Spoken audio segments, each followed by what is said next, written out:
உபாகமம் 4ஆம் அதிகாரம் 7வது வசனத்தை எடுத்து வாசி. நம்முடைய தேவனாகிய கர்த்தரை நாம் தொழுது கொள்ளுகிற போதெல்லாம் அவர் நமக்கு சமீபமாய் இருக்கிறது போல தேவனை இவ்வளவு சமீபமாய் பெற்றிருக்கிற வேற பெரிய ஜாதி எது? ஆமென். அல்லேலூயா. ஆமென். நம் தேவனாகிய கர்த்தரை நாம் தொழுது கொள்ளும் போதெல்லாம் அவர் சமீபமாய் இருக்கிறது போல. ஹலோ, அவர் நமக்கு சமீபமாய் இருக்கிறது போல தேவனை இவ்வளவு சமீபமாய் பெற்றிருக்கிற வேற பெரிய ஜாதி எதுன்னு சொல்லுகிறார். தேவனை நாம் எப்படி பெற்றிருக்கிறோமா? சத்தமா சொல்லலாமே, ஏன் வார்த்தையை வரமாட்டேது யாருக்கும்? எப்படி இருக்கிறார் ஆண்டவர்? நாம் தொழுது கொள்ளும் போது எப்படி இருக்கிறார்? சமீபமா. அப்படின்னு என்னது? அருகையிலே அப்படின்னு அர்த்தம். புரியுதா? நம்ம சொல்லுவோம்ல, எப்பப்பா அந்த காரியம் நடந்துச்சு, எப்பப்பா அந்த விஷயத்தை முடிச்சிங்க, எப்போ அங்கே போயிட்டு வந்தீங்கன்னா, இப்போ தான் சமீபத்தில் போயிட்டு வந்தோமோ அப்படின்னா, ரொம்ப 2 நாளைக்கு முன்னாடி இல்லையா? ரொம்ப நாளைக்கு முன்னாடி அப்படி சொல்ல மாட்டோம். என்ன சொல்லுவோம்? இப்போ தான் சமீபத்தில் போயிட்டு வந்தோம் அப்படின்னு. அல்லேலூயா. சில காரியங்களை சொல்லுவோம், சில விஷயங்களை சொல்லுவோம். எப்போ அதை முடிக்க போகிற? இதான் சீக்கிரமா. ரொம்ப தாமதம்னா, இல்லைப்பா அது ஒரு 2 வருஷம் ஆகும் அப்படி சொல்லுவோம்ல. இன்னும் 1 வருஷம் ஆகும். ஆனால் என்ன சொல்லுவோம்? சில விஷயங்களை இதோ உடனே சீக்கிரமாக சமீபத்தில் முடிச்சிடலான் இருக்கிறோம், சமீபத்தில் அந்த காரியத்தை செய்தரலான் இருக்கிறோம், சமீபத்தில் அங்கே போயிட்டு வரலான் இருக்கிறோம் அப்படி சொல்லுவோம். அப்போ நெருக்கம், அது கிட்ட இருக்கிற அனுபவத்தை குறிக்கிறது. சமீபம் என்றால் வாய் திறந்து சொல்லுங்க. எல்லாருமே சொல்லாம, ஏன் சொல்ல மாட்டீங்க? எப்படி? அருகாமையிலே இருக்கிற அனுபவம். சமீபம் என்றால் அருகாமையில். ஆண்டவர் அருகாமையிலே இருக்கிறாராம், தூரமா இல்லைன்றார். நீங்க தேடும்போது, அவரை நீங்க கூப்பிடும்போது அவர் எப்படி இருக்கிறார்? நமக்கு அருகாமையில், சமீபத்தில் இருக்கிறார்னு சொல்றார் அவர். அப்போ இவ்வளவு சமீபமாய் பெற்ற ஜாதி என்றார். இவ்வளவு சமீபமா பெற்ற ஜனங்கள், வேற பெரிய ஜனம் ஏது, வேறு பெரிய ஜாதி ஏது அப்படின்னு கேட்கிறார். பழைய ஏற்பாட்டுக்கே அப்படின்னு சொன்னா நல்லா கவனிங்க, புதிய ஏற்பாட்டுக்கு எப்படின்னு பாருங்க. சொல்றது விளங்குதா உங்களுக்கு?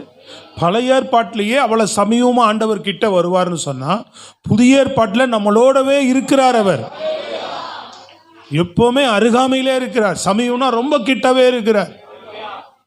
சோத்திரம். புரியுதுங்களா உங்களுக்கு?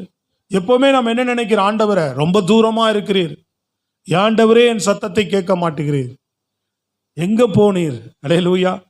சங்கீதக்காரன் நிறைய இடங்கள் எல்லாம் கேட்பான், மறைந்து விட்டீரோ, உன் முகத்தை மறைத்து கொண்டீரோ, தூரமா இருக்கிறீரோ, எனக்கு செவி கொடுக்காமல் போனீரோ அப்படிமா. ஏசாயா 56 சொல்றாரு பாருங்க. 56 6வது வசனம் வாசிங்க. ஏசாயா 56:6. எல்லாரும் வயது பகுதி எடுத்து. கர்த்தரை சேவிக்கவும் கர்த்தருடைய நாமத்தை நேசிக்கவும் அவருக்கு ஊழியக்காரராய் இருக்கவும். 56:6.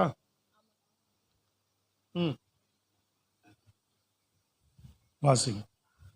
கர்த்தரை சேவிக்கவும் கர்த்தருடைய நாமத்தை நேசிக்கவும். 55:6.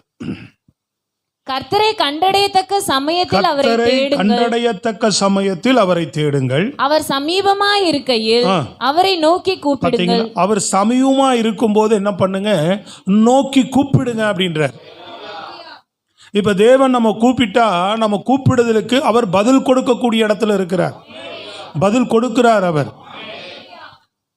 அப்போ பதில் கொடுக்க கூடாத ஒரு காலம், ராக்காலம் வரப்போகிறது.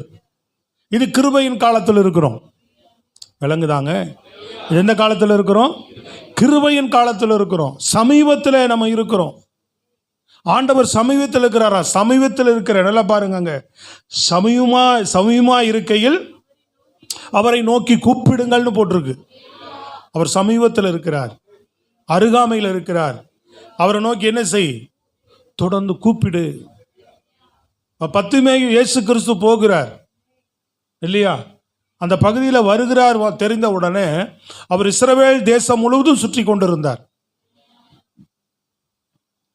எருசலேமுக்கு எப்பாவது ஒரு முறை தான் வருவார். இஸ்ரவேல் தேசத்தில் சுற்றி வருகிறதுல எருசலேமுக்கு மாத்திரம் எப்பாவது ஒரு முறை தான் வருவார். அதிகமாய் என்ன செய்தார் அவர்? கலிலியா, நப்தலி, இப்படிப்பட்ட காத்து, இந்த மாதிரி இடங்களை தான் என்ன செய்தார்? இஸ்ரவேலில் மற்ற 10 கோத்திரங்களில் சுற்றி வந்தது போல யூதயா தேசத்துக்குள்ள அவ்வளவா வரல. அவர் எப்பாவது ஒரு முறைதான் வருவார். இது கடைசி நேரத்தில் வருகிறார். அவர் இயேசு கிறிஸ்து சிலுவைக்கு போவதற்கு முன்பு உள்ள வருகிறார், எருசலேமை நோக்கி வருகிறார். வரும்போது இவன் பத்திமேயு பிறவியுடைய குருட. அப்ப இவருடைய அற்புதங்களை கேள்விப்படுகிறான், அதிசயங்களை கேள்விப்படுகிறான், தேவன் செய்கிற நன்மைகளை கேள்விப்படுகிறான். அப்ப நன்மை செய்கிறார், அவர் அற்புத அதிசயங்களை செய்கிறார். ஆனா எனக்கு ஒரு நன்மை வேணும். ஆனா அவரை என்ன செய்ய முடியாது? தூர பிரயாணம் போய் நான் அவரை பார்க்க முடியாது. எப்போ எந்த இடத்துல இருப்பார்னே தெரியாது, இல்லைங்களா? வனாந்திரத்தில் இருப்பார். திடீர்னு என்ன பண்ணுவார்? மலை மேலே போயிட்டு சீசரெல்லாம் நீங்கள் கடந்து வேறொரு பட்டணத்துக்கு போங்க, நான் வரேன்னு சொல்லி அனுப்பி விட்டுருவார். ஸ்தோத்திரம், அல்லேலூயா. எந்த இடத்துல அவர் அதிக நேரம் தங்க மாட்டார். நேரம் இல்லைன்னு சொன்னார். இயேசு கிறிஸ்து ஊழியம் செய்த நாட்களில் அவர் சொல்லும்போது என்ன உண்டு? நரிகளுக்கு குழிகள் உண்டு, பறவைகளுக்கு கூடு உண்டு, அதுகளை போய் தங்கிறதுக்கு கூட ஒரு நேரம் இருக்கான். மனுஷகுமாரனுக்கோ தலை சாய்க்கிறதுக்கும் நேரம் இல்லை அப்படின்னார். அவர் ஊழியம் செய்த நாட்களிலே இரவும் பகலும் ஓயாமல் ஓடிக்கொண்டிருந்தார். பகலெல்லாம் ஊழியத்தில் ஓடுவார், இரவலெல்லாம் தங்கி தனித்து ஜெபம் பண்ணுவார். ஸ்தோத்திரம், அல்லேலூயா. எந்த நேரம் ஆட்கள் அவரை அவர் அறிமுகமான பிறகு எந்த நேரம் ஆட்கள் அவரை தேடிக்கொண்டே இருந்தார்கள். சில ஆட்கள் அவரை ராஜாக்காக்க வேண்டும் என்று அவரை தேடினார்கள், அதனாலே அந்த இடத்தை விட்டு போயிடுவார். சில பேர் கொல்ல வேண்டும் என்று அவரை தேடிக்கொண்டிருந்தார்கள், அதனால் அந்த இடத்தை விட்டு கடந்து போயிடுவார். ஆனா இப்போ அவனுக்கு சமயம் இல்லை, அவனுக்கு வாய்ப்பு இல்லை. ஆனா இப்போ இயேசு சமீபத்தில் வந்துட்டார்.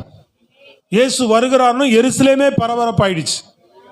ரொம்ப நாளைக்கு அப்புறம் வருகிறார், கேள்விப்படுறாங்க, எல்லாரும் ஓடி வராங்க, திரள் ஜனம் ஓடி வருது. அல்லேலூயா. சகை வரைக்கும் வந்தான் பார்த்தீங்களா? அதெல்லாம் இதுக்கு அடுத்தடுத்து வருகிற சம்பவமாக இருக்கும். பயங்கர ஜன கூட்டங்கள், எருசலேமே என்ன செய்யுது? பற்றி எரிகிறது அப்படின்றது போல எருசலேமே என்ன செய்கிறது? எல்லாரும், ஏன்னா சொல்லும் போதே அப்படிதான் சொன்னாங்க, உலகமே அவன் பின்னாடி போகுது, உலகமே அவர் பின்னாடி போறதுன்னு தான் அவன் பரிசேயர் சரிசேயர் சொன்னாங்க. கவனிக்கிறீங்களா? அப்போ மொத்த எருசலேமும் திரண்டுருச்சு. பயங்கரமான சந்தடியில் அவன் பிச்சை கேட்குற இடம்னா எப்படி இருக்கும்? முக்கியமான ஜனங்கள் நடமாடுகிற இடமா இருக்கும். எரியோ முக்கியமான ஒரு பட்டணத்தில் அவன் உட்கார்ந்து என்ன செய்கிறான்? பிச்சை எடுத்து கொண்டிருக்கிறான். அப்போ ஆண்டவர் வருகிறார் என்று தெரிந்த உடனே சத்தம் கேட்கிறது, அவனால பார்க்க முடியாது. பயங்கரமான இரசலும் திடீர்னு ஒரு சலசலப்பும் கேட்குது. அப்போ கேட்குறான், பக்கத்தில் இருக்கிறவர்களை கூப்பிட்டு, யாரு, என்ன சத்தம்? இயேசு போறார், இயேசு வந்திருக்கிறார். அல்லேலூயா. யார் வந்திருக்கிறார்? இயேசு வந்திருக்கிறார். அப்படின்னு உடனே இவ்வளவு சந்தடியின் மத்தியில, அவ்வளவு சத்தத்தின் மத்தியில நான் தேடிக்கொண்டிருந்தவர், நான் ஒரு நாள் பார்க்க வேண்டும் என்று ஏங்கி கொண்டிருந்தவர் இப்பொழுது என் அருகாமையில் வந்துட்டார். சமீபத்தில் வந்துட்டாரா? எங்க இருக்கிறாருன்னா எங்கதான் போயிட்டு இப்பதான் போறார், உன்னை கடந்து தான் போறார். அப்படின்னு உடனே அவனுடைய குரல் ஓங்கி ஒலிக்கிறது, இயேசுவேன்னு சத்தம் இடுறான். அப்போ இவர்களுடைய சத்தத்துக்கு மேல, ஜனங்களுடைய சந்தடிக்கு மேல இவன் சத்தம் எழும்புது.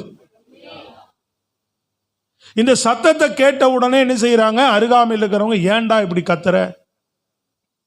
சொல்றது விளங்குதாங்க? ஏன் இப்படி சத்தம் இடுறேன்னு சொல்லி அவனை சத்தம் இடாதபடி அவனை அதட்டினார்கள் போட்டிருக்கு. விளங்குதாங்க? என்ன போட்டிருக்கு? அவனை சத்தம் போடாதே அப்படின்னு சொல்லி அவனை அதட்டினார்களாம். அவன் பயந்து போயோ அல்லது இந்த சந்தடியின் மத்தியில் என்னை கடந்து போயிட்டாரோ அப்படின்னு அவன் யோசிச்சிருந்தான்னு சொன்னா அவன் அந்த ஒரு அற்புதத்தை பெற்றிருக்க முடியாது. இவர்கள் அதட்டும் போது இவன் அமைதியா இருந்திருப்பான் என்று சொன்னால் என்ன செய்திருக்க முடியாது? அவன் ஒரு அற்புதத்தை பெற்றிருக்க முடியாது. தேவனிடத்திலிருந்து அவன் எதிர்பார்த்த ஒரு நன்மையை அவனால பெற்றிருக்க முடியாது. வசனம் சொல்லுகிறது, லூக்கா புஸ்தகத்தில் எடுத்து வாசிங்க அந்த பகுதியை, 35 வாசிங்க பார்ப்போம்.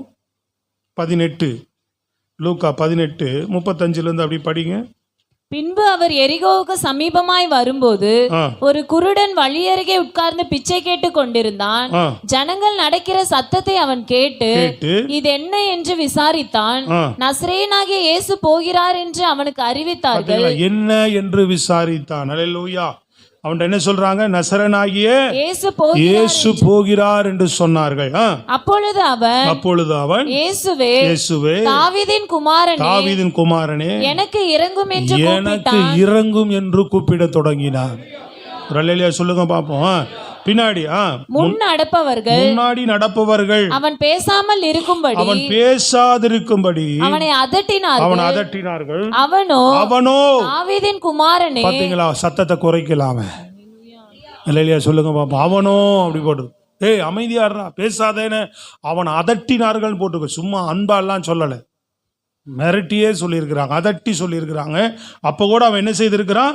தாவீதின் அவன் குமாரனே, சத்தத்தை அடக்காதபடி தாவீதின் குமாரனே எனக்கு இறங்கும் என்று மிகவும் அதிகமாய் கூப்பிட்டான்.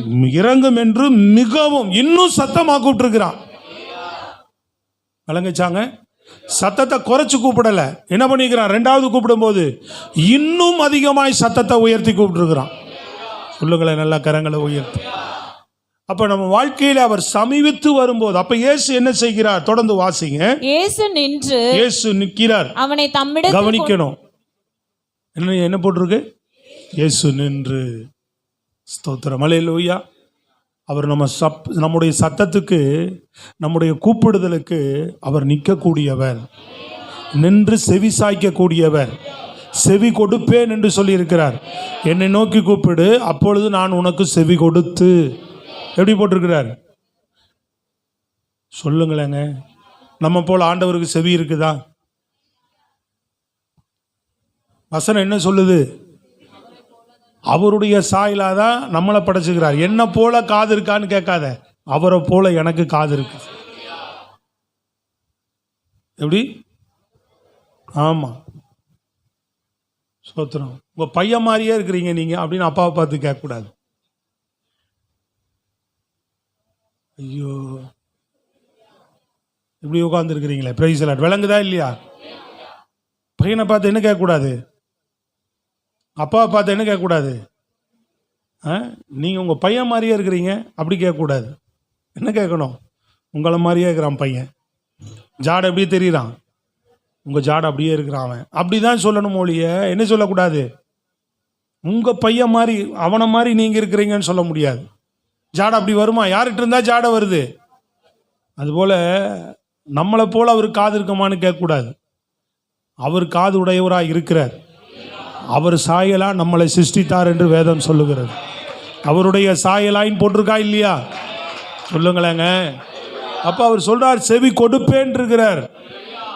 நீ என்னை நோக்கி கூப்பிடு, அப்பொழுது நான் உனக்கு செவி கொடுத்து நீ அறியாததும் நீ எட்டாததுமான பெரிய காரியங்களை உனக்கு செய்வேன், மறு உத்தரவு கொடுப்பேன்னு சொல்லியிருக்கிறார்.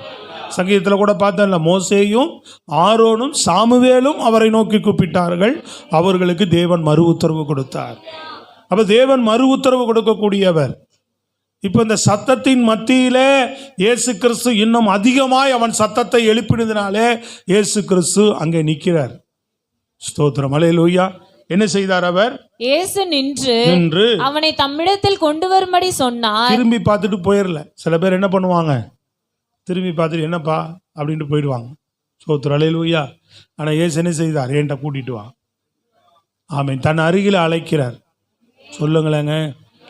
தன்னுடைய அருகிலே அழைத்து அவன் கிட்ட வந்தபோது அவர் அவனை நோக்கி நான் உனக்கு என்ன செய்ய வேண்டும் என்று இருக்கிறாய் என்று கேட்டார். ஸ்தோத்திரம். அல்லேலூயா. நம்ம தேவனை நோக்கி அபயம் இடும்போது, தேவனை நோக்கி நம்ம கூப்பிடும் போதே எனக்கு நமக்கு என்ன செய்யணுன்றதை நீங்க சொல்லணும் அவர்கிட்ட. அதுதான் இங்க அர்த்தம். அவருக்கு தெரியும் உங்களுக்கு இன்னது தேவை என்று அவர் அறிந்திருக்கிறார். ஆனாலும் கூட நம்ம என்ன அப்படின்றத ஆண்டவர்கிட்ட தெரியப்படுத்தணும். தம்பி, செய்தி மேலே கவனம் இருக்கா? சொல்லுங்க, கரங்களை போய் தலையிலூயா.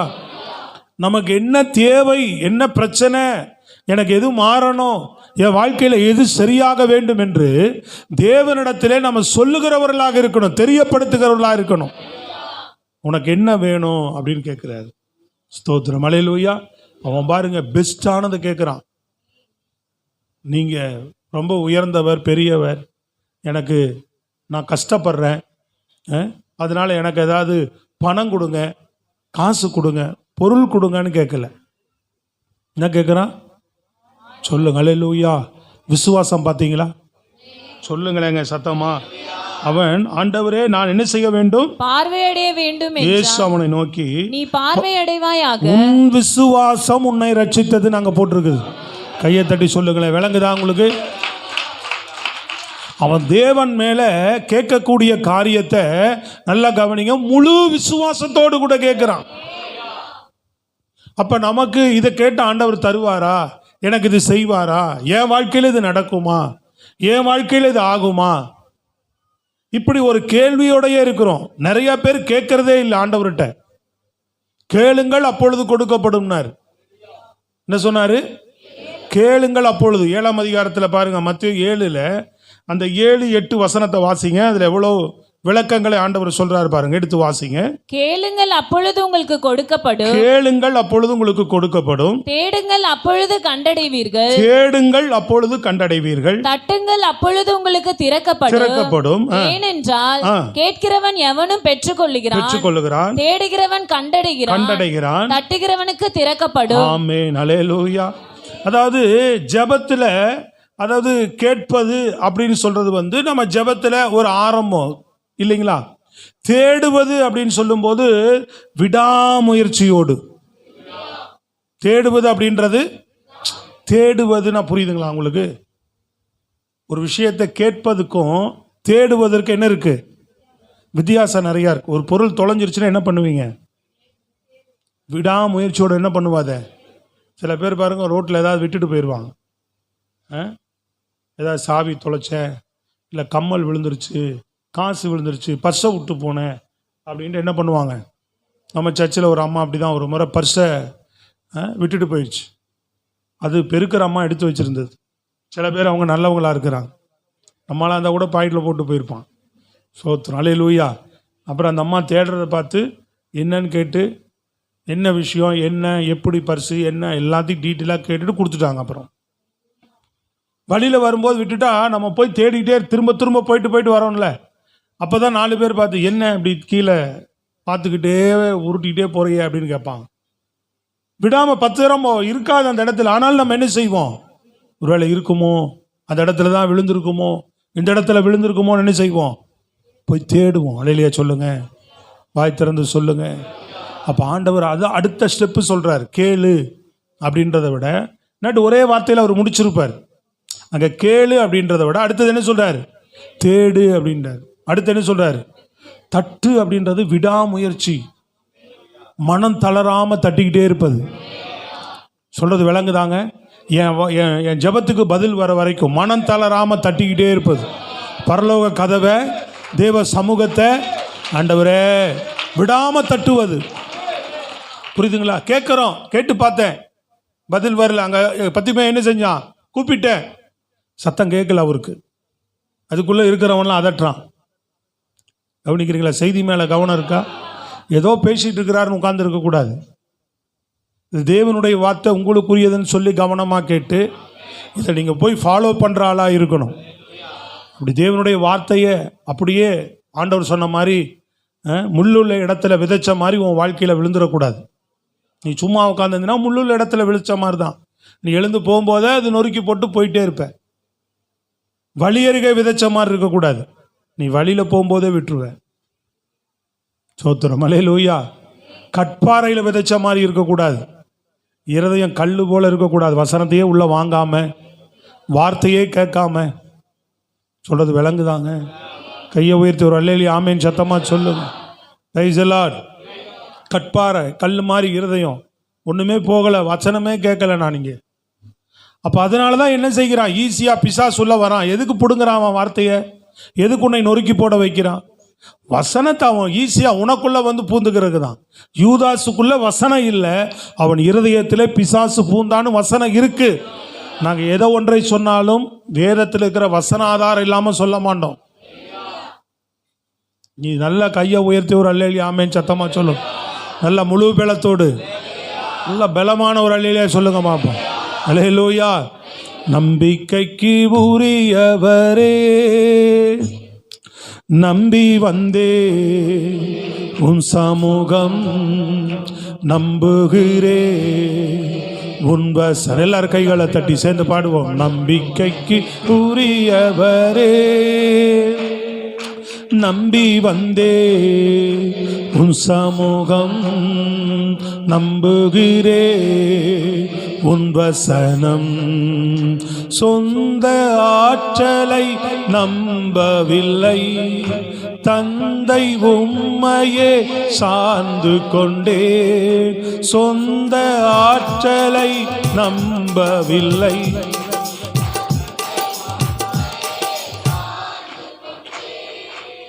வாக்குத்தத்தம் செய்தவரே, வாழ்க்கையெல்லாம் வார்த்தையானே. வாக்குத்தத்தம் செய்தவரே, வாழ்க்கையெல்லாம் வார்த்தைதானே. பாதைக்கு தீபம், மேதைக்கு வெளிச்சம் தேவனுடைய வசனம். ஆமென். வசனமே ஆற்றல் மிக்கது, ஜீவன் உள்ளது உந்தன் அருள் வாக்கு. நம்பிக்கைக்கு கூறியவரே, நம்பி வந்தே உன் சமூகம் நம்புகிறே வசனம். நம்பி வந்தே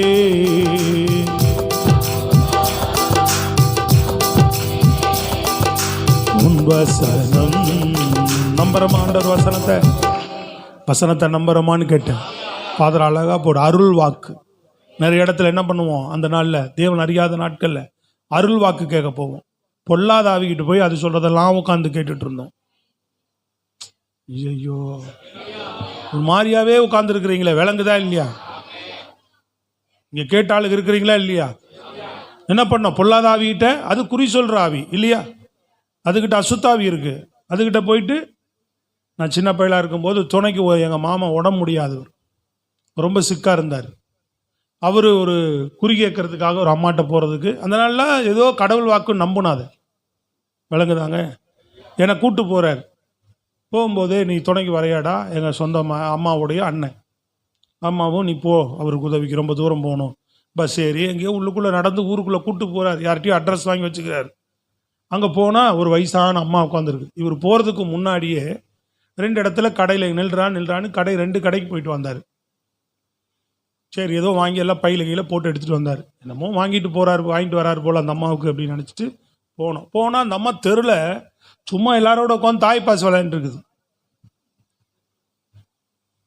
எப்படி வெத்தலை வாக்கெல்லாம் போட்டுக்கிட்டு அப்படியே உட்காந்து போனோடனே இந்த பேர் சொல்லி கேட்டோடனே, நான் தான், என்னப்பா அப்படின்ச்சு. இந்த மாதிரி சொல்லி விட்டாங்கம்மா, எனக்கு ரொம்ப அப்பப்போ உடம்பு முடியாமல் ஆயிடுது, நீங்கள் தான் ஏதாவது வா உள்ளே வான்னு கூட்டிகிட்டு போகுது. போயிட்டு என்ன பண்ணுது, ஊதுபத்தி இதுதான் பக்தி. நம்ம உடனே கடவுள் வந்துட்டான்னு நினச்சிடறேன். ஊதுபத்தி பற்ற வச்சிருச்சு, சூடை ஒன்று பற்ற வச்சிருச்சு. அப்புறம் வாங்கிட்டு வந்துட்டியாடா எல்லாத்தையும் அப்படின்னு எல்லாம் சொன்னாங்களா. வாங்கிட்டு வந்துட்டியான்னு கேட்டுது. வாங்கிட்டு என்ன 2 சுருட்டு. ஐயா, விளங்குச்சா இல்லையா? என்னது, சாமி சுருட்டு குடிக்குமா? நிஜமா சீரியஸுங்க, நான் சொல்கிறேன், கண்ணார பார்த்தது. என்னது, 2 சுருட்டு எடுத்து முன்னாடி வைக்கிறாரு. அப்புறம் பாட்டில், அந்த பாட்டியம்மாவுக்கு, அதுக்கு இருக்கும் 60 வயசு. இது வச்சாதான் குறி வருமா அந்த அம்மாவுக்கு? விளங்குதா இல்லையாங்க? இது வச்சாதான் என்ன வருமா? அப்போ ஆவி வருது, அது பொல்லாத ஆவி அப்போதான் வருது. எடுத்து வச்சு ஊதிச்சு பாருங்க. அது ஏங்க, சின்ன பையன்லாம் தோத்து போவோம். அப்போ அந்த ஆவி என்ன பண்ணுது, இதுக்குள்ள இருக்கிற ஆவி, இந்த அம்மாக்குள்ள இருக்கிற ஆவி இழுத்து தள்ளுது, சுருட்டை இழுத்து ஊதுது, ரூமெல்லாம் போக. சோத்திரம், அல்லேலூயா. ஏதோ ஒன்று சொல்லுது, அப்புறம் புசு புசுன்னு ஆடுது. குடுமையை லேசாக அவுத்து விட்டுருக்கும் போல இருக்கு. அப்படியே முடியெல்லாம் அவுத்து விட்டு ஆடினிட்டா ஊயினானா அப்படி அப்படின்னா அவர் சொல்லு சாமின்றாரு. எல்லாம் கேட்டுட்டு 500 ரூபா எடுத்து, அந்த நாள் எவ்வளோ பெரிய பணம், ஒரு அமௌண்ட்டை எடுத்து முன்னாடி வச்சுட்டு வர்றாரு தொட்டு கும்பிட்டு. இங்கே ஒன்றும் மதிக்கமான்ற ஜீவனுள்ள தேவனை ஆராதிக்க வரோம். பொல்லாதாவிகிட்ட கூறி நீ ஒரு வேளை இங்கே ரட்சிக்கப்பட்டு வரலைன்னா, சின்ன பிள்ளைகள் வாலிபு பிள்ளைங்க இருக்கிறீங்க, அம்மா எல்லாம் ரட்சிக்கப்பட்டு வரல, நீ எங்கே போய் தான் உட்காந்துருப்ப? எங்காவது குறி கேட்கறவன்ட்ட ஜோசிக்காரன் இந்த பீச்சில் உட்காந்துக்கிறான் பாரு, ஒரு எலியை வச்சுக்கிட்டு கிளியை வச்சுக்கிட்டு உட்காந்துருக்கிறான். ஐயோ எவ்வளோ படித்தவெல்லாம் போயிட்டு உட்காந்துட்டாங்க. என்ன பண்ணுறான்? எனக்கு என்னடா இவனுக்கு அறிவு இருக்கா இல்லையா? அந்த கிளி என்னடா சொல்லுவோம். சோத்திரம், அல்லேலூயா. அதுகிட்ட போய் தான் வாழ்க்கையை கேட்குறான், என்ன சொல்லு, எப்படி பிசாசு முட்டாளாக்கி வச்சுக்கிறான் பாருங்க. அப்போ நீயும் ஒரு நாள் அப்படி தான் போய் தெருவில் போகிறவன் கிளி ஜோசிக்காரன், எங்காவது குறி சொல்கிற ஆவி ஆடுறவங்க சாமி இருக்கா, அங்கே இருக்கா, ஜோசிக்காரன் இருக்கிறானான்னு போய் பணத்தை வேற கொடுத்துக்கிட்டு சுருட்டு வாங்கி கொடுத்து தான் வந்திருக்கும். இன்னைக்கு காலையில் ஃப்ரெஷ்ஷாக குளித்து ஆண்டவரை மகிமைப்படுத்துறதுக்கு ஜீவனுள்ள தேவனுடைய வார்த்தை, வானம் பூமி ஒளிந்தாலும் என் வார்த்தை ஒளியாதுன்னு சொல்லியிருக்கிறார். வானம் பூமி ஒளிந்தாலும் ஒரு வார்த்தை நிலை நீக்கும். அல்லேலூயா. அப்படிப்பட்ட வார்த்தையை நீங்களும் நானும் கேட்க வந்திருக்கிறோம். அது எவ்வளோ கேட்டேன்னா வாழ்க்கை ஜீவனுங்க, அது உன் வாழ்க்கையே மாற்றிடும் அது. அதனால் இதுக்கு நீ எப்போவுமே உன்னை ஆயத்தத்தோடையே வரணும். அப்படி கேட்கணும் வசனங்களை, வார்த்தைகளை அப்படி நீ கேட்கணும்.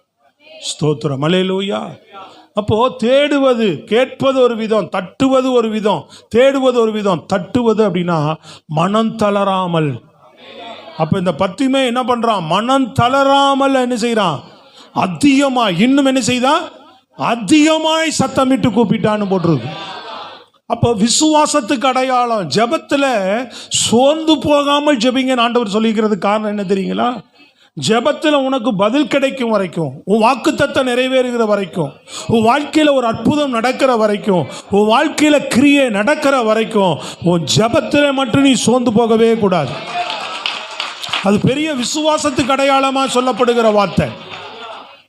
சோதரம், விசுவாசம். அந்த பிள்ளை உன்னுடைய விசுவாசத்தை அதுலேயும் ஆண்டவர் பார்ப்பார்.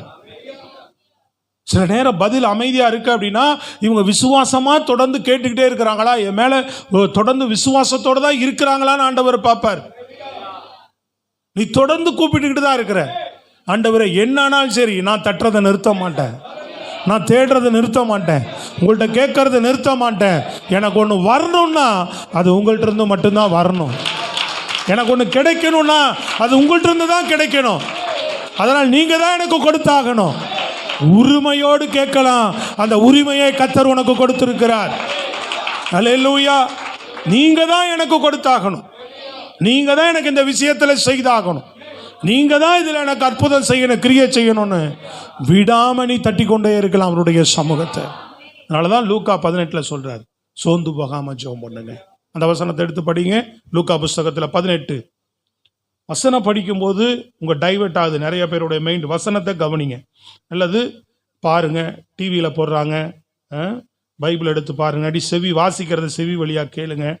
லூக்கா 18 1 8 வரை வாசிங்க பார்ப்போம். சோர்ந்து போகாமல் எப்பொழுதும் ஜெபம் பண்ண வேண்டும் என்பதை குறித்து அவர்களுக்கு அவர் ஒரு உவமையை சொன்னார். ஒரு பட்டணத்திலே ஒரு நியாயாதிபதி இருந்தான்.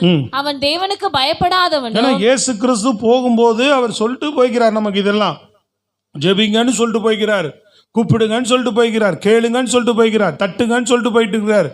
இங்கே இன்னொரு வார்த்தை ஆழமா சொல்லிட்டு போறார், சோர்ந்து போகாம தேடு, சோர்ந்து போகாம ஜெபம் பண்ணு அப்படின்னு சொல்லிட்டு அதுக்கு ஒரு ஓமையை சொல்லுகிறார். பாருங்க, அருமையான தெரிந்த விஷயம்தான், ஆனால் அதை கவனிங்க. நீங்க பயப்படாத மனுஷன் யாருக்கு? தேவனுக்கு பயப்படாதவனும், தேவனுக்கு பயப்படாதவன், மனுஷரை மதியாதவனுமாய் இருந்தான். எந்த மனுஷனையும் மதிக்காத ஒரு நியாயாதிபதி.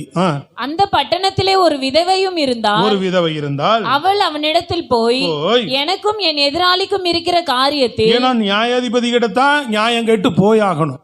அவன் தேவனுக்கும் பயப்படாதவன், மனுஷனையும் மதியாதவன். இவளுக்கு வேற வழி இல்லை, இவங்கிட்ட போய் கேட்டுதான் ஆகணும்ட்டு அந்த விதவை தாய் இவனிடத்துல போகிறா, நியாயம் கேட்க போகிறா. எனக்கு எதிராளிக்கும் இருக்கிற காரியத்தில் எனக்கு நியாயம் செய்ய வேண்டும் என்று விண்ணப்பம் பண்ணினாள். வெகு நாள் வரைக்கும் அவனுக்கு மனதில்லாது இருந்தது. சட்டையே பண்ணல அவன். சொல்றது கவனிக்கிறீங்களா? என்ன பண்ணலையா அவன்? சட்டை பண்ணவே இல்லை. அவன் வரா கேட்கிறா, அப்பாமா அப்படின்ட்டு இருப்பான். மனதே இல்லை அவனுக்கு அவளை சொல்றதை கேட்கறதுக்கோ அவன் பிரச்சனை என்ன தீர்வு பண்றதுக்கோ அவனுக்கு என்ன இல்லை, சத்தமா சொல்லுங்க, கவனிக்கிறீங்களாம்மா? அவனுக்கு என்ன இல்லை? மனசே கிடையாது அவனுக்கு. போன்ட்டே இருக்கிறான். ஆனா என்னதான் இருந்தாலும் இவன் என்ன பண்ணலையா அந்த விதவை? வாசிங்க. பின்பு அவன், நான் தேவனுக்கு பயப்படாமலும் மனுஷரை மதியாமலும் இருந்தும். இல்ல வெகு நாள் வரைக்கும் அவனுக்கு மனதில்லாது இருந்தது. பின்பு அவன், நான் தேவனுக்கு பயப்படாமலும் மனுஷரை மதியாமலும் இருந்தும் இந்த விதவை என்னை எப்பொழுதும் தொந்தரவு செய்கிறபடியால். தொடர்ந்து வந்து கேட்டுக்கிட்டே இருந்திருக்கிறான். தொடர்ந்து வந்து அவன் வீட்டு கதவை தட்டிக்கிட்டே இருந்திருக்கிறான். கவனிக்கிறீங்களாம்மா? சோத்திரம், அல்லேலூயா. வசனத்தை கவனிங்க. இப்போதான் இவ்வளோ தூரம் ஒரு 5 நிமிஷம் சொல்லியும் பைசலாது. தொடர்ந்து அவள் தொந்தரவு செய்கிறபடியால் இவள் அடிக்கடி வந்து என்னை அலட்டாதபடி இவளுக்கு நியாயம் செய்ய வேண்டும் என்று தனக்குள்ளே சொல்லி கொண்டான் என்றார். இவளுக்கு எப்படியாவது ஒரு பிரச்சனையை தீர்த்தரணும்பா. இவளுக்கு என்ன பிரச்சனையோ தீர்த்து விட்டுறணும், நியாயம் செஞ்சிடணும்னு சொல்லி என்ன செஞ்சிட்டான்? சொல்லி கொண்டான் என்றார். கர்த்தர் மறுபடியும் சொல்றார். பின்னும் கர்த்தர் அவர்களை நோக்கி அநீதியுள்ள அந்த நியாயாதிபதி சொன்னதை சிந்தித்து பாருங்கள். அந்தபடியே தேவனும் தம்மை நோக்கி இரவும் பகலும் கூப்பிடுகிறவர்கள் ஆகிய தம்மால் தெரிந்து கொள்ளப்பட்டவர்களின் விஷயத்தில் நீடிய பொறுமையுள்ளவராயிருந்து அவர்களுக்கு நியாயம் செய்யாமல் இருப்பாரோ? கையை உயர்த்தி அல்லேலூயா சொல்லுங்க. ஆண்டவர் சொல்றாரு, ஒரு அநீதி உள்ளவனே செய்யும் போது நான் நீதி உள்ள தேவன். சொல்றது விளங்குதாங்க? உனக்கு நியாயம் செய்யாம இருப்பேனா? அவர் அப்ப நீங்க அதுல கவனிக்க வேண்டிய வார்த்தையை பாருங்க. அந்தபடி தேவன் தம்மை நோக்கி இரவும் பகலும் கூப்பிடுறவங்க. இரவும் பகலும் நீ அவரை நோக்கி கூப்பிட்டு இருக்கிற. ஆண்டவரே, இந்த பிரச்சனை எனக்கு தீராதா? ஆண்டவரே, இந்த காரியத்தில் எனக்கு ஒரு உதவி வராதா? எனக்கு இந்த உபகாரம் மாறாதா? இந்த விஷயத்தில் எனக்கு ஒரு நன்மை செய்ய மாட்டீரா? இரவும் பகலும் வாய் திறந்து சொல்லுங்க. நீ அவரை தேடுகிற பிள்ளை, அவரை நோக்கி கூப்பிடுகிற பிள்ளையா இருக்கிற. அது இன்னொரு விஷயத்தை ஆழமா சொல்றார் ஆண்டவர். தம்மால் தெரிந்து கொள்ளப்பட்டவர்கள் விஷயத்தில். இரண்டாவது, ஆண்டவர் என்ன பண்ணிக்கிறார்? உன்னை தனக்காக தெரிந்து கொள்ளப்பட்ட ஜனம். இது உன்னை தெரிந்து கொண்டிருக்கிறார். நம்பிக்கை இருக்கா? நம்பிக்கை இருந்தா ஒரு அல்லேலூயா ஆமென் சத்தமா சொல்லலாமே. கையை உயர்த்தி ஒரு அல்லேலூயா. தேவன் என்ன செய்திருக்கிறார்? உன்னை என்னை தேவன் தெரிந்து கொண்டு இருக்கிறார். அவருக்காக நாம் தெரிந்து கொள்ளப்பட்ட பிள்ளைகள் தேவனால. அப்ப தம்மால் தெரிந்து கொள்ளப்பட்ட பிள்ளைகள், அதை அழுத்தி சொல்றார் ஆண்டவர். அவர்கள் விஷயத்திலே நீடிய பொறுமையுள்ளவர். அவர் கொஞ்சம் அமைதியா இருக்கிறார். ஆனா அவர்களுக்கு நியாயம் செய்யாம இருப்பாரா? பொறுமையா இருக்கிறார், ரைட்டு தான். அமைதியா இருக்கிறார், கரெக்டு தான்.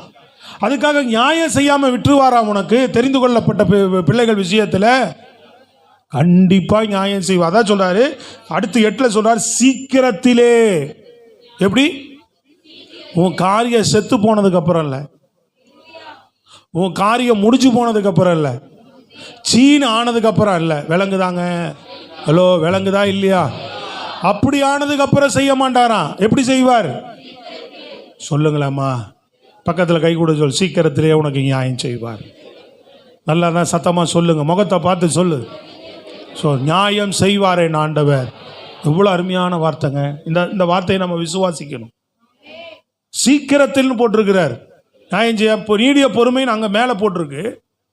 புரியுதுங்களா? அப்போ நீடிய பொறுமைனா எவ்வளோ நாள் ஆகுன்னு தெரியலையே. சாகும்போது செய்வாரோ? சோத்திரம், விளங்குதாங்க? மேலே பார்க்கும்போது எப்படி இருக்கு? நீடிய பொறுமைனா எப்ப செய்வார்? சொல்றது விளங்குதாங்க? Praise the Lord. ஆமா. ஆனா கீழே அடுத்த வார்த்தை அழுத்தி சொல்றார், சீக்கிரத்திலே. எப்போ? சீக்கிரத்திலே என்ன பண்ணுவார்? உங்களுக்கு நியாயம் செய்வார் என்று உங்களுக்கு சொல்லுகிறேன். இன்னொரு வசனத்தை அழுத்தி வைக்கிறாங்க. ஆகிலும் மனுஷகுமாரன் வரும்போது பூமியிலே விசுவாசத்தை காண்பாரோ? விளங்குதாங்க? அப்போ விசுவாசம் இல்லாம போயிடுவாங்களாம். தேவன் எனக்கு என்ன நியாயம் செஞ்சார்? என்ன பெருசா? நான் கூப்பிட்டு பார்த்தேன், பதில் வரல. அதான் கேளு, தேடு, தட்டிக்கிட்டே இரு. தட்டுறதை நிறுத்தாத, ஜபத்தை நிறுத்திடாத. உன் ஜபத்தை குறவழியை பிடிக்கிறதுக்கு சத்துரு பல காரியங்களை கொண்டு வருவான். எதை மட்டும் நிறுத்திடாத, ஜபத்தை. அதான் இன்னைக்கு சத்தியமே அதுதான். சமீபத்தில் இருக்கிறார் அவர். தொழுது கொள்ளும் போதெல்லாம் சமீபமாக இருக்கிற தேவன். சமீபமாக இருக்கிறவரை நோக்கி கூப்பிடு. இப்ப தேவன் நமக்கு கிருபை செய்கிற காலம், அனுக்கிரக காலத்தில் இருக்கிறோம். நோக்கு கூப்பிட்டா பதில் கொடுக்கக்கூடிய காலத்தில் தான் நம்ம இருக்கிறோம். அப்போ நமக்கு ஆண்டவர் எப்படி இருக்கிறாரு? இந்த காலம் சமீபமாக இருக்கிற காலம். நிச்சயமா பதில் செய்வார், சீக்கிரமே பதில் செய்வார். பதில் செய்யாம போக மாட்டாரு. ஆனா நீ கூப்பிடுறதே சோர்ந்து போய் அவிசுவாசத்தினால் நிறுத்திடாத. விசுவாசத்தோடு கதவை தட்டி கொண்டே இரு. இல்லையா? என்ன செய்? விசுவாசத்தோடு, ஆண்டவரே எனக்கு இரக்கம் செய்யுங்க. எத்தனை நாள் தானியேலுடைய வாழ்க்கையில இரவும் பகலும் தேவனை நோக்கி கூப்பிடக்கூடியவன், இரவும் பகலும் தேவனுடைய சமூகத்தில் ஜெபிக்கக்கூடியவன். இல்லையா? அவனுக்கு அநீதி நடந்துருச்சு. இப்போ ஜெபிக்கக்கூடியவன் மேலே குற்றம் சாட்டி தூக்கி எங்கே போட்டாங்க? சிங்க கபில போட்டாச்சு அவனை. சோத்திரம், அல்லேலூயா. ஆனால் தேவன் அவனுக்கு நியாயம் செய்தார். ராஜா பிரயாத்திரப்படுறான் இவனை காப்பாத்துறதுக்காக, ஏன்னா அவனுக்கு பிரியமானவன். ஆனால் மற்றவங்க எல்லாரும் இவன் மேலே குற்றம் சாட்டி இப்படி ஒரு சம்பவம் ஆயிடுச்சு, என்னால் ஒன்றும் செய்ய முடியாது, அதனால் கொண்டு போய் என்ன பண்ணுங்க, இவரை சிங்க கபில போட்டுருங்க அப்படின்னார். ஆனால் இரவெல்லாம் தூக்கம் வரலையாம். அதிகாலை எழுந்து ஓடுறான், கல்லை அந்த சிங்க கபியாண்ட ஓடுறான். அந்த கல்லாண்ட போயிட்டு கல்லை விளக்கி சத்தமிட்டு கூப்பிடுறானா, தானியேலே, பிரியமான புருஷனே, இடைவிடாமல் நீ ஜெபிக்கிற, இடைவிடாமல் நீ ஆராதிக்கிற உன் தேவன் உன்னை தப்புவிச்சாரா? நியாயம் செஞ்சாரா? உனக்கு அநீதி செஞ்சாங்க, மற்றவங்களாம் சேர்ந்து உனக்கு அநீதி அழைத்தார்கள், உன் தேவன் உனக்கு நியாயம் செஞ்சாரா? ஆமா, என் தேவன் எனக்கு நியாயம் செய்தார். தானியேலை கைவிடல தேவன். நீதி உள்ள நியாயாதிபதி, அவனுக்கு நியாயம் செய்தார். அவனுக்கு மற்றவர்களெல்லாம் வெட்கப்படும்படியாய் செய்தார். இன்னைக்கு ஆராதனை வேளையில் ஆண்டவர் உன்னோடு பேசினார்லவ, நீ வெட்கப்பட்ட இடத்துல ஆமென் அல்லேலூயா தலை நிமிர்ந்து நடக்க பண்ணுவார் அவர். கர்த்தர் இடைபடுகிறத விசுவாசித்து தேவனை மகிமைப்படுத்தணும். நீ தொடர்ந்து தேவனை துதிச்சு தேவனை தேடு. கர்த்தர் நிச்சயமா உன் தலையை நிமிர்த்துவார். அல்லேலூயா. உன் தலை நிமிர்ந்து நடக்க பண்ணுவார் அவர். சொல்லுங்களேன் கைகளை உயர்த்தி. ஆமா, விசுவாசமும் தேவன் மேல நீ வைக்கிற அந்த உண்மையான அர்ப்பணிப்பு வாழ்க்கையும் தான் உன் வாழ்க்கையில் அந்த கிரியை நீ பார்க்க முடியும். ஸ்தோத்திரம், அல்லேலூயா. எவ்வளோ ஆண்டுகள் என் வாழ்க்கையில முடக்கம்தான், தலைகுனிவு தான், வெக்கம்தான், அவமானம் தான். கர்த்தருடைய கிருபை உன்னை ஏற்ற வேளையில தலை நிமிர்ந்து, ஸ்தோத்திர, அவமானத்தை மாற்றி, நிந்தையை மாற்றி, தலைகுனிவை மாற்றி உன் தலையை நிமிரச் செய்கிறதுக்கு என் தேவன் வல்லமையுள்ளவராயிருக்கிறார். நல்ல கைகளை தட்டி ஆண்டவருக்கு மகிமை செலுத்துவோம். அல்லேலூயா, அல்லேலூயா. தானியேலுக்கு நியாயம் செய்தார். யோசேப்பு கிட்டத்தட்ட 13 ஆண்டுகள் அவன் ஒரு நீதிக்காக, நியாயத்துக்காக எதிர்பார்த்துட்டு இருக்கிறான். அவன் எந்த அநீதி, அவன் சொல்லும் போது சொல்றான், நான் இவ்விடத்துல வந்து நான் சிறைச்சாலையில் இருப்பதற்கு எந்த அநியாயமும் செய்யல, எந்த குற்றமும் செய்யல. ஆய் திறந்து சொல்லுங்களேங்க, எந்த அநியாயமும் எந்த குற்றமும் செய்யல. நீ நம்ம கேட்போம் இல்லையா, என்ன உலகத்தான் குடிக்கிறான், ஆடுறான், பாடுறான், அப்படி வாழ்றான், இப்படி இருக்கிறான், அநியாயம் பண்றவன் நல்லா இருக்கிறானே ஆண்டவரே. ஹலோ, கவனிக்குதா? செவியில உழுகுதாங்க, செவியில. நீ நீதி உள்ள நியாயாதிபதியை தேர்ற. ஆண்டவரே கதின்னு விழுந்து கிடக்கிற நமக்கு நியாயம் செய்யாம இருப்பாராங்க? ஹலோ, ஸ்தோத்திரம். நல்லா விளங்குதா இல்லையா? எத்தனை பேர் தேவன்கிட்ட பதில் வரணும்னு நினைக்கிறீங்க, என் வாழ்க்கை மாறணும்னு நினைக்கிறீங்க, முன்னேற்றம் வரணும்னு எதிர்பார்த்துட்டு இருக்கிறீங்க, வாக்குத்தத்தை நிறைவேறணும்னு எதிர்பார்த்துட்டு இருக்கிறீங்க, எங்கள் வாழ்க்கையில் எங்கள் குடும்பத்தில் இன்னும் பெரிய காரியங்கள் நடக்கணும்னு யாரெல்லாம் எதிர்பார்த்துட்டு இருக்கிறீங்க, ஆண்டவர் சொல்றார், சோர்ந்து போகாம கேட்டுட்டே இரு, சோர்ந்து போகாம அந்த நம்பிக்கையை விடாமையே இருன்றார். சோத்திரம், அல்லேலூயா. கர்த்தருடைய கிரியை நிச்சயமாக வெளிப்படும். தாவீது அநேக நாட்களாக அவன் சொல்றான், நான் எதுவுமே செய்யலையா. அவன் போய் சவுலுக்கு நேருக்கு நேரே சொல்றான், உனக்கு அநீதி செய்கிறேன்னு யாரு சொன்னான்னு கேட்குறான். ஏன் ஆகாதவருடைய பேச்சை கேட்குறீங்க? இவ்வளோ விளங்குதாங்க? ஏன் ஆகாதவருடைய பேச்சை கேட்குறீங்க? நான் உங்களுக்கு எங்கே அநீதி செய்ய பார்த்தேன்? நான் உங்களை எங்கே கொல்ல பார்க்குறேன்? நான் உங்கள் இடத்த பிடிச்சுக்கணும் நான் எப்போ நினைச்சேன்? அவனுக்கு உண்மையாகவே தாவீதுக்குள்ள அந்த எண்ணமே கிடையாது. ஆனால் சூழ்நிலைகளும் சந்தர்ப்பங்களும் சவுலை பயமுறுத்துது. அதனால அநீதியா, இவன் அநீதியை செய்யாதவன், என் சொந்த தேசத்தை விட்டு என்னை துரத்திட்டீங்க, நான் அந்நிய தேசத்தில் அதனால இருக்கிறேன், என் தேவனை ஆராதிக்க முடியல, என் தேவனுடைய ஆலயத்துக்கு என்னால் போய் வர முடியல. எத்தனையோ வேதனைகளோடு, துக்கங்களோடு, கவலைகளோடு அவன் குகையிலையும் என்ன செய்கிறான், கெபியிலையும் உட்காந்துக்கிட்டு அழுகிறான்.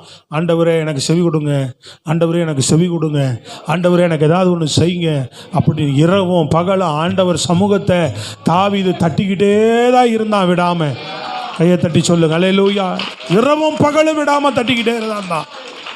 தாவீதுக்கு ஆண்டவர் செவி கொடுத்தார். தாவீதினுடைய சத்தத்துக்கு ஆண்டவர் செவி கொடுக்காம இல்லை, அவனுக்கு நீதி செய்ய ஒரு நாள் ஆண்டவர் ஏற்ற வேளையில் தேவன் நியாயாதிபதியாக இருந்து அவனுடைய வாழ்க்கையில் கர்த்தர் நீதியை நடப்பித்தார். சத்தமாக சொல்லுங்க அல்லேலூயா. கரங்களை வைத்து சொல்லுங்க அல்லேலூயா. நம்ம வாழ்க்கையில் தேவன் நம்ம வாழ்க்கையில் நீதி செய்வார், நமக்கு நியாயம் செய்வார். அப்படின்னா நமக்கு பதிலை தருவார்னு அர்த்தம். நம் வாழ்க்கையில் ஆண்டவர் என்ன பண்ணுவார், கட்டாயம் நமக்கு பதிலை கட்டளையிடுவார். அவர் ஒரு நாள் பதில் கொடுக்காம போயிட மாட்டார். அதனால சமீபமா இருக்கிறவர். அவர் தூரமா இருக்கிறாரோ, என் சத்தத்தை கேட்காம போயிட்டாரோ, விளக்குதாங்க. ஹலோ பிரைஸ் தி லார்ட், அல்லேலூயா. சமீபத்தில் தான் இருக்கிறார், தூரமால இல்லை. அவர் உன் சத்தத்தை கேட்குற இடத்துல தான் இருக்கிறார், உன் சத்தத்தை கேட்டுக்கொண்டு தான் இருக்கிறார். உனக்கு நியாயம் செய்வார். ஏற்ற வேளை உன் ஜெபத்துக்கெல்லாம் பதில் வரும். சோர்ந்து போகாத, விசுவாசத்தில் நில்லு. ஸ்தோத்திரம் அல்லேலூயா. இது எல்லாவற்றையும் விடங்க, கடைசி காலத்தில் தேவன் நமக்கு ஒரு நியாயம் செய்ய வரார். எல்லாவற்றையும் விட பெரிய நமக்கு தேவன் செய்யக்கூடிய இரக்கம் என்ன தெரியுங்களா? தொடர்ந்து நீ அவரை தேடுறதுனால, தொடர்ந்து உன்னை பரிசுத்தத்தை நீ காத்துக்கொள்றதுனால, உன்னோட உண்மையான வாழ்க்கையை நீ காத்துக்கொண்டு நீதியோடு உத்தமத்தோடு இயேசுவை நம்ம பின்பற்றுகிறதுனால, கடைசி நாளில் இயேசு சொல்றது விளங்குதாங்க. கடைசி நாளில் இயேசு உனக்கு எனக்கும் நியாயாதிபதியாக உன்னை என்னை ஆண்டவர் காப்பாற்றுவதற்கு, நீதியை நிலைநாட்டுவதற்கு உன்னை என்னை அழைத்து கொண்டு போக இயேசு மகாராஜா வரப்போகிறார்.